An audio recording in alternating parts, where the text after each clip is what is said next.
Welcome to episode 25 of Posture Labs and Alignment Fundamentals. My name is Emma, and thank you so much for tuning into my YouTube channel. This series we cover basic alignment fundamentals, different tips, tricks, and modifications for common yoga poses. We're already on episode 25, and today we're covering Skandasana, or flying monkey, side lunge. There's a few different names for this pose. I usually refer to it by its Sanskrit name since there are so many different English variations. I find that most people know Skandasana as its Sanskrit name. For this pose, you might like to grab a block or two, not mandatory, but optional. I'll give you lots of different options on things we can do, and I'll show you from the side, from the front, and on both legs. For this pose, there's Skandasana with externally rotated hips. When I give the option for something else, I actually give an option for side lunge here. This is going to be a pretty different pose because you're actually not externally rotating that hip, but you're getting the same kind of benefit from the inner thigh stretch. So not really necessarily a modification to Skandasana, but I think a nice alternative for people who are uncomfortable with the hip rotation for any reason. Maybe it's the knees, the ankles, the hips. Let's go ahead and jump right into things. Now, I kind of like to get into this pose. We can start from like a Prasarita Padottanasana, wide leg fold. Make sure all 10 toes are pointing in the same direction, the long edge of your mat. I'm going to start to sink my weight into my right leg, bending my right knee deeply and flexing my left toes up.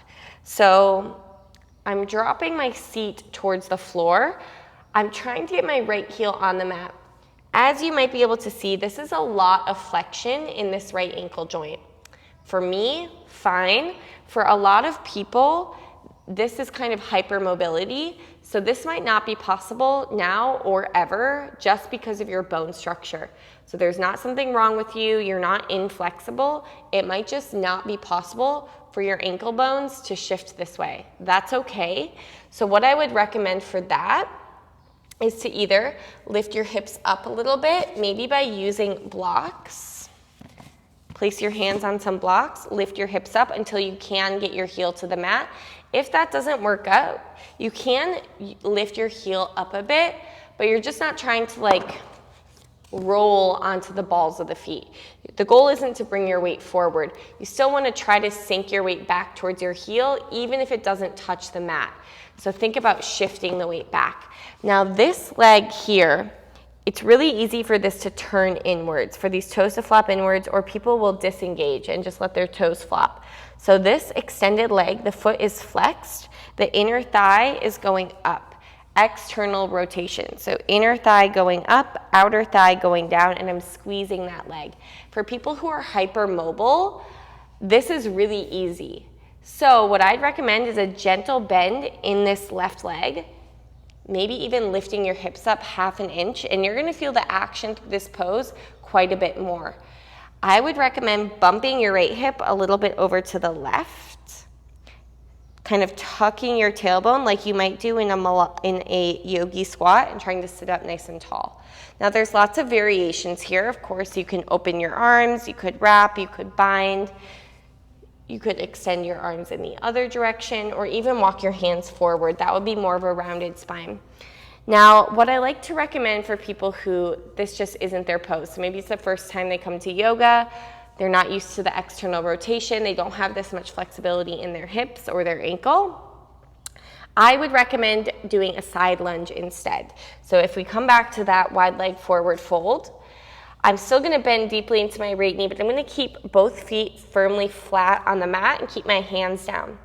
So all 10 toes are pointing towards the long edge of the mat, and I'm sinking my weight over to the right. Now I'm still feeling this nice same stretch in my inner left thigh. Of course, I'm not getting the external rotation. I could externally rotate my foot, but here, I would actually prefer to keep those toes turned inwards. As I start to work more into Skandasana, I'll start to turn those toes up, but with my hands on the floor, my weight's forward. It's gonna be a little bit harder for me to externally rotate this thigh. If the weight of my torso is over here, then I have to press this thigh back. So while I'm learning, I actually prefer to keep my toes in, all pointing the same direction.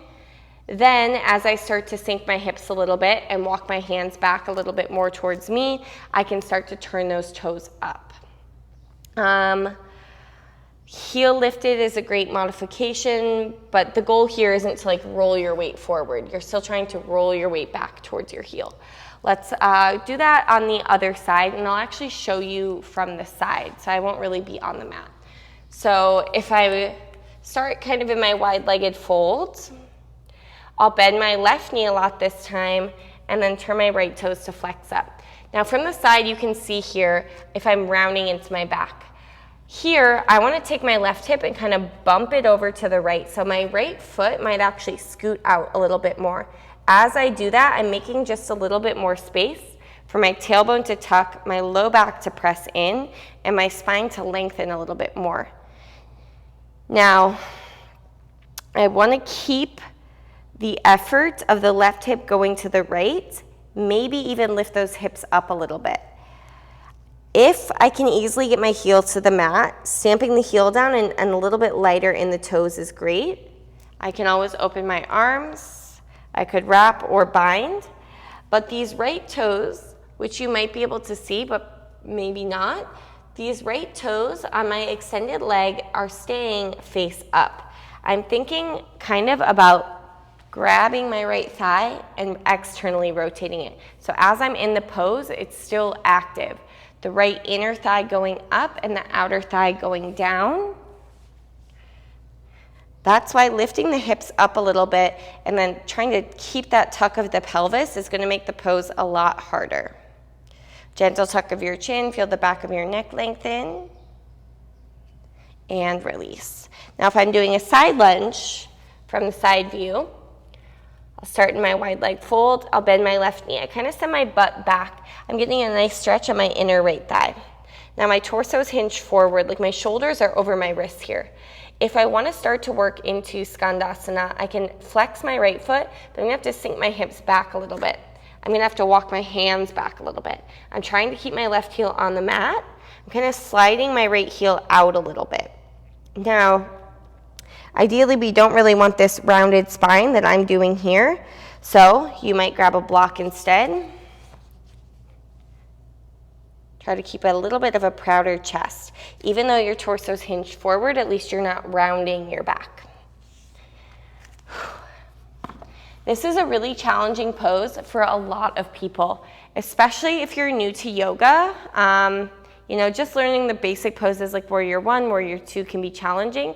This one does require a lot of different moving parts. External rotation, tuck of the pelvis, lots of engagement through different parts of your body you might not be familiar with just starting your yoga practice.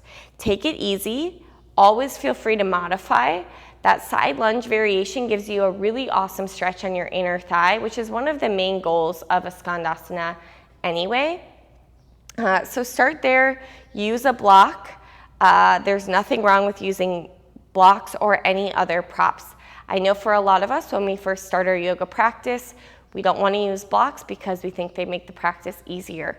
At the end of the day, the props really help bring the mat up to you and make the pose work better for you. So you're actually doing the pose probably better with a prop than suffering through it without a prop. So definitely use those.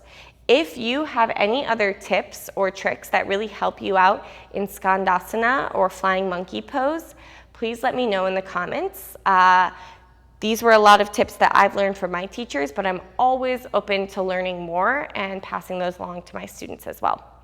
If you like this video, make sure to give it a thumbs up, hit the subscribe button if you haven't, and I will see you back next week for another pretty challenging pose.